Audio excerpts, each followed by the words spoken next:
नमस्ते, मी अश्विनी सई सौम्य सिस्टर चॅनलमध्ये आपल्या सर्वांचं खूप खूप स्वागत आहे. सगळ्यात आधी सगळ्या गुरुच्या आणि सईपरीच्या मावशींना खूप खूप धन्यवाद. जसे की खूप सारं प्रेम आशीर्वाद देत आहे ना, तर सगळ्यात आहे ना श्री स्वामी समर्थ. तर इथं ना सकाळच्या डब्याची तयारी चालू आहे. दररोज ना प्रत्येक आईला हा पडलेला प्रश्न असतो की डब्याला आपल्या मुलांच्या आवडीचं बनवायचं तरी काय. आवडू अगर न आवडू प्रत्येक भाज्या मुलांनी खावाव्याच असं मला तरी वाटते. अगदी थोडं तर का होईना, कारण की सगळ्या भाज्यांची सवय पाहिजे. तर ढबू मिरची आहे ना, तेल टाकून कढईत परतायला ठेवलेले आहे. पाण्याचा बिलकुल वापर करायचा नाही. 5 ते 10 मिनटं वापरून घ्यायचं आणि त्या 10 मिनटामध्ये 2-3दा थोडंसं उघडझाप करायचं, म्हणजे थोडंसं खालीवर केलं का चारी बाजूने छान वापरते ढबू मिरची. तर मला ना आज आंबाड्याची चटणी बनवायची होती. आंबाड्याची भाजी स्वच्छ धुवून घेतली आणि त्यासाठी थोडंसं लसूण, हिरवी मिरची मी घेतलेली आहे. आणि चुलीवरती दररोज स्वयंपाक असतो ना आपला, म्हटलं चला गॅसवरती भाजण्यापेक्षा, दुसरं भांडं काढण्यापेक्षा छान तव्यावरतीच भाजून घेऊया. नेहमीप्रमाणे आमच्या सासू सुनेचं ना छान गप्पा मारत मारत ना आमच्या चपात्या चालू आहेत. तर ना मला तरी असं वाटतंय, गपचूप एका तोंड इकडं एकाचं तोंड तिकडं असं काम करत बसण्यापेक्षा बघा, थोडंच मोजकंच जरी काम केलं का, अगदी हसत खेळत गोड बोलून जरी काम केलं तरी खूप छान वाटते. आणि घरातलं वातावरण पण बघा तुम्ही, अगदी प्रसन्न वाटते. एखाद्या वेळेस थोडं जर रुसवा फुगा वाटला ना, बघा तुम्ही, भरल्या घरातसुद्धा अजिबात करमत नाही. तर इथं आमच्या ना जसं की गुरुबद्दलचे म्हणा, काय माझ्या माहेरच्या गोष्टी, काय आईच्या बघा, माणूस किती जरी म्हातारं झालं तर आपल्या आईची आठवण कधीही विसरत नाही. जसं की आमची आई त्यांच्या काही आठवणी सांगतात, त्यांच्या डिलेवरीतल्या काही आठवणी, त्यांच्याही त्यांना खायला प्यायला काय द्यायच्या, ह्या साऱ्या गोष्टी आई मला सांगत असतात, मी सांगत असते. तर इतकं छान वाटतं ना, कधी चपात्या होऊन जातात हे सुद्धा अजिबात कळत नाही. तर म्हटलं त्याच तव्यावरती ना आपली आंबाडीची भाजी भाजून घ्यावी. तसं जर बघायला गेलं तर लोखंडी तव्यावरची भाज्या खूप छान लागतात आणि फायदेशीर पण आहे. पण आता सध्या कसं होतंय, गुरु लहान असल्यामुळे ह्या साऱ्या गोष्टी आता मी सुद्धा मिस करते, कारण की आत बाहेर ह्या साऱ्या गोष्टी मला आता होत नाहीत. आणि करायला गेलं तर मग खूप वेळ जातो, गुरुला पण मला टाईम द्यायला होतं. आता मी काय करते, शक्यतो भाज्या ज्या आहेत ते गॅसवरतीच पटकन आवरून घेते. फक्त चपाती भाकरी जे काय असेल ते चुलीवरती मी आवरून घेत असते. तर तेल टाकून आंबाडीची भाजी छान असं भाजून घेतले. तर आंबाडीचीच भाजीचा थोडा कलर बदलतो. कलर बदलला का त्याच तव्यामध्ये परत थोडंसं तेल टाकून ना थोडीशी आपण जी की हिरवी मिरची घेतलेली का, हिरवी मिरची आणि लसूण थोडंसं भाजून घ्यायचं. काय होतं, थोडं फारचा तो कच्चापणा असतो ना, तो कच्चापणा पूर्ण निघून जातो. तर आंबाडीची भाजी करण्याची प्रत्येकांची पद्धत वेगळी आहे. जशी मी तर ह्या पद्धतीने करते. तुम्ही खलबत्त्यात जर कुठलं तरी एक नंबर आणि मिक्सरच्या भांड्यात कुठलं तरी पण एक नंबर. तुम्हाला ह्याच्यामध्ये भाजके शेंगदाणे ॲड करायचं असेल तर भाजके शेंगदाणेसुद्धा तुम्ही ह्याच्यामध्ये ॲड करू शकता. आणि इकडे बघा एका साईडला तर मी चहा ठेवला आहे आणि एक ताई हाळीवची ना मला खिरीची रेसिपी सांग बोललेली. तर मी तर काय करते, सकाळीच बघा आंघोळ केल्या पटकन अर्धा 1 तास अगोदर थोडं पाण्यामध्ये भिजत घालते. रात्री भिजत घातलं तरी पण एक नंबर. रात्री भिजत घाला किंवा सकाळी भिजत घाला पाण्यामध्ये. उकळत्या पाण्यामध्ये हळीव आपलं मिक्स करायचं आणि विलायची आणि काजू बदाम ऑप्शन आहे. तुम्हाला जर हळूची खीर खायला आवडत नसेल प्यायला, तर तुम्ही ह्याच्यामध्ये ना थोडीशी विलायची, परत काजू बदामाचे तुकडे जरी टाकले तरीही खूप छान लागते. ग्लासमध्ये मस्तपैकी वतायचं आणि प्यायचं. तर साखर तुम्हाला हवी तितकी तुम्ही ह्याच्यामध्ये ॲड करा आणि छान हळीव ना, मला वाटतं एक 6 ते 7 मिनटामध्ये होऊन जातं. खूप उशीर अजिबात लागत नाही. एवढं मात्र आहे, ह्याच्यामध्ये तुम्ही दूध भरपूर जरी घातला का हळीवची खीर खूप छान लागते. कमी घातलं का मग इतकी खास लागत नाही. त्यामुळे तुम्ही ना ह्याच्यामध्ये दूध भरपूरच ओतून घ्या. मी का दररोज काजू बदाम घालत नाही, तुम्हाला मी खरं सांगते, कारण की मला हे दररोजच घ्यायचं आहे. त्यामुळं कधी विलायची टाकते, कधी नाही. अशा पद्धतीने मी तर हळीवाची खीर करत असते. तर तुमची पण पद्धत सांगा. जी ढबू मिरची वापरली होती का त्याच्यामध्ये कूट, लसूण, खोबरं, तिखट, मीठ, हळद हे सगळं भरून छान फोडणी टाकून घेतलेले. पाण्याचा बिलकुल वापर ह्याच्यामध्ये केलेला नाही आहे. म्हटलं आता रविवार आहे, काहीतरी खायला करावं मुलांसाठी.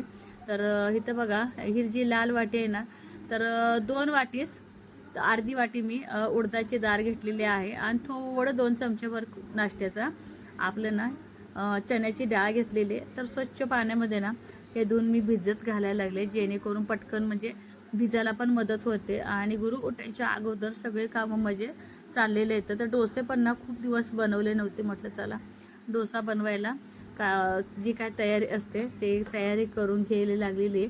आणि जेव्हा मी दळत असते ना संध्याकाळी, त्यावेळेस मात्र आणखीन एक वाटीभर ह्याच्यामध्ये पोहे ॲड करते. पोह्याने काय होतं, पीठ अगदी मस्त फुलतं आणि इडली करायचं असेल, डोसा वगैरे करायचा असेल तर अगदी डोसा जाळीदार आणि इडली आपली छान होते. आणि इकडं बघा गुरु झोपला होता, त्यामुळे मी आंबाडीची भाजी फिरवली नव्हते.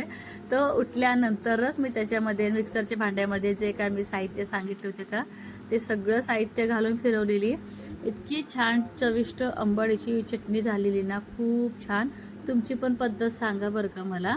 तिच्या हातचं मॅगी. तर परी म्हणाले की दीदीसाठी, माझ्यासाठी, यांच्यासाठी मॅगी. आजीला दिली का पिल्लू? तर आपलं पिल्लू झोपलंय आंघोळ करून. दुपारचे आता 1:30 वाजत आले, तरी पण निवांत झोपलाय. तर आज परीच्या हातची ना अगदी साधी मॅगी आहे तिला शिकवण्यासाठी. जसं की गरम पाणी, मॅगी मसाला आणि उकळी की मॅगी घाल म्हटलं तिला, एवढंच. तर अशा पद्धतीची मॅगी ना खरंच खूप छान लागते. ए सावकाश, फार छान लागते. गारगार वातावरण, गरम गरम सूप मस्त झालंय. जावा दीदी हॉलमध्ये गेले. ए लाईट बंद कर, पिल्लू झोपले. इकडे इकडे बा, बंद कर. तर चला, संध्याकाळचे ना 4:30 वाजलेत. मस्त आल्याचा चहा ठेवलाय. तर आज शनिवारचा बाजार आहे, तर ह्यांना पण बाजारला जायचंय. तर काही कामं होती ती सगळे करून घेतली. गुरु झोपलाय आज, काय माहिती गुरु खूप उशिरा झोपलाय. तर खूप उशिरा झोपलं की पाहुणे येत असतात असं आईंचं म्हणणं असतंय. पण तसं काय नाही, पण त्याची म्हणजे काम आहे. कधी कधी त्याला झोप खूप येते, कधी कधी दिवसभर झोपतच नाही, भरपूर असं खेळतोय. तर तो झोपलाय. तर सईपरीचे म्हणतात आता उद्याची जे कामं आहेत, तर रविवारचं की युनिफॉर्म वगैरे सगळे शाळेचे कपडे वगैरे सगळे धुवून घेतली. म्हणजे आपले दररोजची झाडू भांडी असतात ते सगळं केलं. सगळं कामं झाली. म्हटलं चला तुमच्याशी गप्पा मारावं. जसे की मी काय रागाला वगैरे आले नाही, पहिलं ते सांगते. कारण की सगळ्या ताई जे आहेत काळजीपोटी, प्रेमापोटी बोलतात. जसं की माझ्याबद्दल असो, गुरुबद्दल असो किंवा सईपरीबद्दल असो. जसं की आता गुरुला जास्ती काजळ लावू नको वगैरे असे बरेच कमेंट येतात. अगदी बरोबर आहे. घरचं काजळ असेल तर एकदम सेफमध्ये असतं. विकतचं थोडंसं घातकच असतं, त्याच्यामध्ये भरपूर मिलावटी वगैरे असते. पण ते काजळ कसं होतं सांगते. टिक्का तर मी लावतेच, मोठ्या टिक्क्याला काय नाही. डोळ्याभोवती जे काजळ लावते ना, ते एकदम आतमध्ये काय मी लावत नाही, एकदम थोडंसं बाहेरच्या बाजूला लावते. जसं की आई बोलतात की बाळाला काजळ वगैरे असावं, अष्टीने लावलेले वगैरे असावं. बघू लवकरात लवकर घरगुतीच काजळ मी तयार करावं बोलते गुरुला. आणि त्यात तो काय करतो, हा एक काजळ जसं की आंघोळ केल्यानंतर भरपूर तेलाची मालिश असते ना, ते तेल काय म्हणतात, चिपक चिपक चेहरा होतो ना, तुम्हाला तर माहितीये तेल वगैरे लावलं केलं की काजळ निघते. ते काजळ खाली पसरत असतं, त्यामुळे तुम्हाला ते काजळ जास्तीचं वाटते. त्यात पण काय इश्यू नाही. दुसरी गोष्ट की आशू ना आईंना म्हणजे आपल्या माझ्या सासूबाईंना तो खूप काम लावते. पहिली गोष्ट, कुठली सून असं म्हणेल का आई हे काम करा ते काम करा, बिलकुल तसं काही नाहीये. जसं सुरुवातीपासून माझं लग्न झाले बघा तेव्हापासून आई कामच करते. सुरुवातीला तर मी म्हणायची आई म्हणजे मला असं वाटायचं की त्यावेळेस सासू ही काम सांगत असते, बसत असते, सून ही काम करत असते. पण इथं आल्यानंतर कळालं की सासर कसं असावं, नेमकं काम करणारी सासू असते म्हणून चांगलं आहे सासर, असं काही नाहीये. माझे सासरे जर आज जिवंत असते ना, त्यांचं जर कौतुक सुनाबद्दलचं जे आदर मान सन्मान आहे ना, ते तुम्हाला ते कळलं असतं बघा. त्यामुळं तर ते सारखं माझ्या तोंडात अण्णांचं नाव येते. जसं की सईपरी जन्मल्या होत्या त्यावेळेस पण आई मला खूप मदत करायच्या की मूल रडते म्हणून पटपट आपण दोघी करू, एकटे कर, कुठं बसती, मुलाला रडवायचं नाही. आणि मी बसून माझं काय असं, मी बसल्यानंतर मी काय मोठी होणार आहे का? आईंचं एक असं म्हणणं आहे, जेवढं माझं पूर्ण शरीर दुखतंय तेवढं आईंचं काही दुखत नाही सध्या तरी. जसं की बघा आधीपासून ते काम करत आलेले. समजा असं एका दिवशी जे असं बसल्या तर त्यांना ना ते कसं तरी एकदम आजारी पडल्यासारखं वगैरे होते. आणि त्यांना असं जबरदस्ती वगैरे काय नाही, त्यांना जे काम करू वाटते तेच करतात, नाही तर ते काम करतच नाहीत आहेत. मग निवांत मग आई बसतात. एखाद्या वेळेस बघा मी कपडे धुतले की आई वाळू घालतात, आई धुतले की मी वाळू घालते. अशा काही गोष्टी आम्ही ना अगदी मिळून प्रेमापोटी करतो. एवढं लहान बाळ असून घरात सईपर्यंतचा डबा, शाळा, सगळ्या गोष्टी. जशी गुरुच्या आंघोळीपासून जर बघितलं 10 वाजता आमचं सगळं सकाळी काम होते. खूप उशीर जर म्हटलं तर आम्ही टाइमपास करत जर असं हसत खेळत बोलत गप्पा मारत पण कधी कधी बसावं लागते, नाहीतर सारखं ते कामाच्या मागं दररोज तेच तेच असते. मग लय झालं 11 वाजेपर्यंत आमचं काम होते. त्यामुळे मी असं म्हणजे जबरदस्ती आईला काम लावते, सासूला तू काम लावते, अश्विनी तू काम लावू नकोस, एखादी बाई लाव, तर हे सगळं चुकीचं आहे. तसं काय तुम्ही समज करून घेऊच नका. तर लगेच आईच्या बोलण्यातून वागण्यातून तुम्हाला लगेच दिसलं असतं. आणि मी सांगावं आणि आई काम करावं असं कधी होईल का? असं काही सुद्धा नाहीये. आम्ही अगदी मिळून करतो. जसं की बघा काही पण कोण काय पडेल ते काम करते. गुरु व्हायच्या अगोदर तर मी आईनं काहीच काम लावायचं नाही. फक्त सकाळी बघा चपात्या मात्र आई नेमानं आधीपासून भाजतेच. जसं की बघा माझं लग्न झाल्यापासून म्हटलं तरी चालेल, तर ते मात्र आई येतात चपाती भाजत. त्यांना ते एक सवय झाली चपाती भाजायचं. तर आई तेवढं मात्र येतात बघा नेमानं. बाकीचं जर बोललं तर गुरु व्हायच्या अगोदर, जसं की प्रेग्नन्सीच्या अगोदरच बोला, तर आईने मी इतकं काही काम लावत नव्हते. त्यांचे ते आवडीने शेळ्याकडे जायचं यायचं आणि आत बाहेर पण झालं पाहिजे. त्यामुळं तर आमच्या नणंदबाईकडं आई जात नाही जास्ती. जर कसं असते सिटीमध्ये छोटे छोटे म्हणजे जवळजवळ घरं असतात आणि घराच्या बाहेर जसं आता आपण खेडेगावामध्ये 4 बायका घेऊन मी बोलत असते गट्ट्यावरती किंवा आमच्या बागेमध्ये दिवसभर आमचं काहीतरी काय चालू असते. थोडं ते आता कमी आले गुरु आल्यामुळे, तरी पण येतात बायका, तेवढंच मी बोलत असते. मग आई बोलतात, मग मी आज माझं माझं काम करते.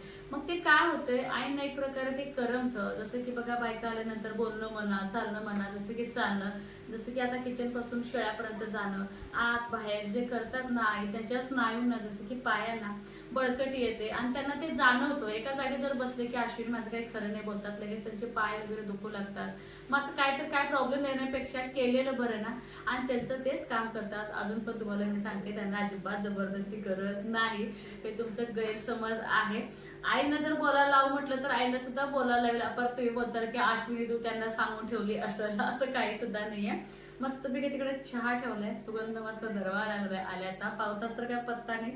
तर सईला मला आईला ठेवले. परी आज झोपले, तिचा डोळा का माहिती असं अचानक क्षेत्र थोडंसं भाग सुजलाय. तिला मला थोडंसं झोप. गुरु आणि परी दोघं झोपलेले आहेत. बाकीचं आम्ही चहा मस्त घेणार आहे.